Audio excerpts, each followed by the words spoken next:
ప్రాథమిక హక్కులలో రెండవది స్వేచ్ఛా స్వాతంత్రపు హక్కు. ఆర్టికల్స్ 19-22. ఒక వ్యక్తి స్వేచ్ఛకి భంగం కలగకుండా తనకు నచ్చినట్టు వ్యవహరించడానికి కలిగిన అవకాశాన్ని స్వేచ్ఛ అంటారు. ఆర్టికల్ 19(1)(a) ప్రకారం వాక్ స్వాతంత్రం మరియు భావ ప్రకటన హక్కు.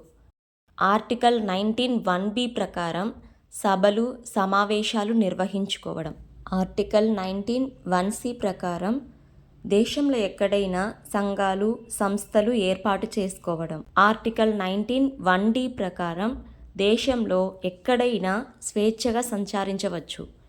ఆర్టికల్ 19(1)(e) ప్రకారం దేశంలో ఎక్కడైనా స్థిర నివాసాన్ని కూడా ఏర్పాటు చేసుకోవచ్చు. ఆర్టికల్ 19(1)(g) ప్రకారం ఒక వ్యక్తి దేశంలో ఏ వృత్తిని అయినా చేసుకోవచ్చు. ఇక్కడ మనం గమనించాల్సిన విషయం ఏంటంటే ఆర్టికల్ 19(1)(f) ప్రకారం ఆస్తి హక్కుకు సంబంధించింది. అయితే 1978లో 44వ రాజ్యాంగ సవరణ ద్వారా ఆస్తి హక్కు తొలగించబడింది.